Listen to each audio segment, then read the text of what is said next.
Welcome back, everybody. It's a brand new episode of 5 Minute Majors. I'm your host, Derek Harper. Let's dive right into it. Getting the award that he so much deserves, Gavin McKenna of the Medicine Hat Tigers, the WHL's Player of the Week.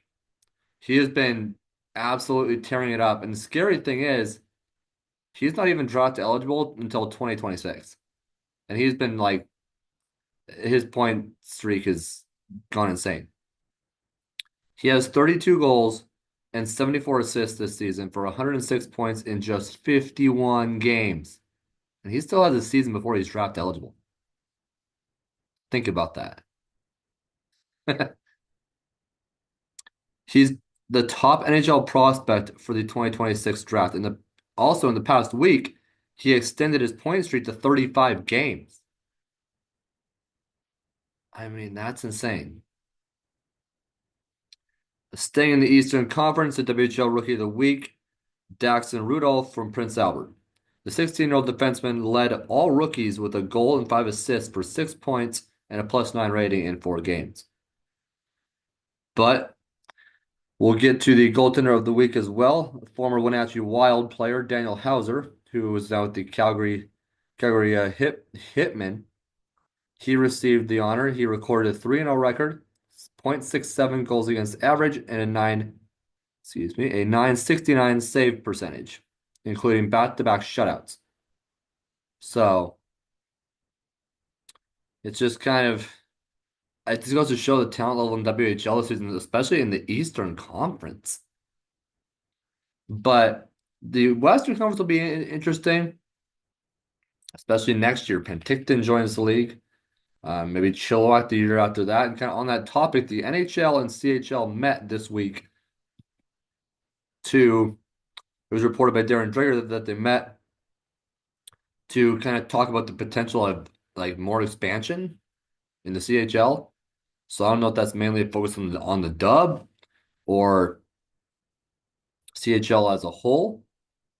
But it'll be really interesting to see what comes of that. Could Cranbrook come back? The Kootenay, where the Kootenay Eyes played?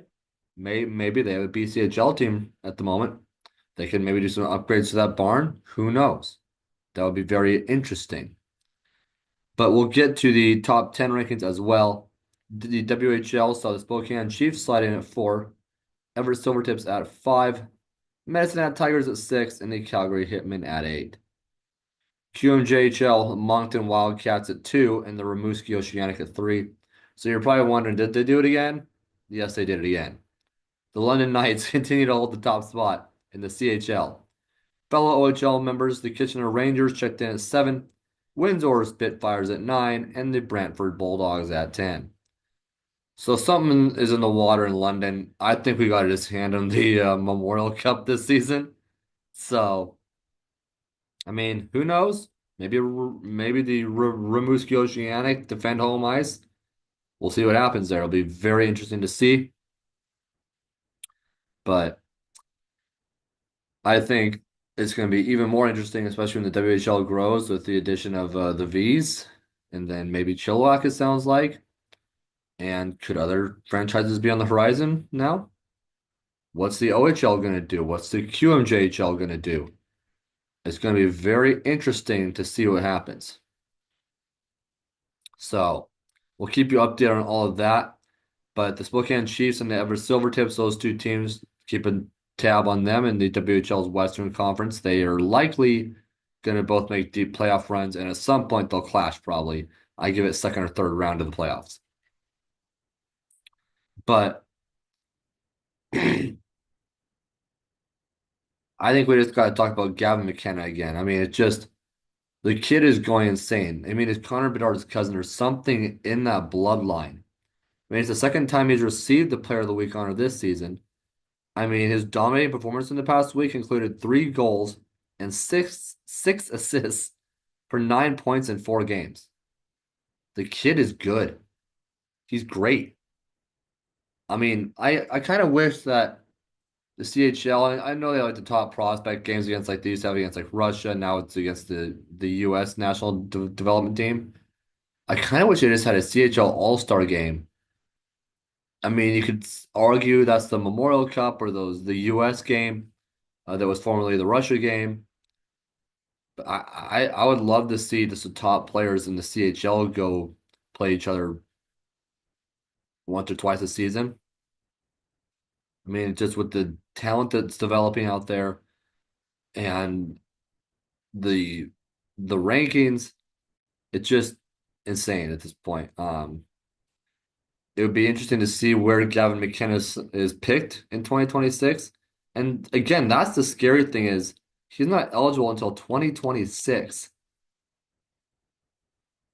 So it'll be interesting to see what happens over the next year. He's only going to get better.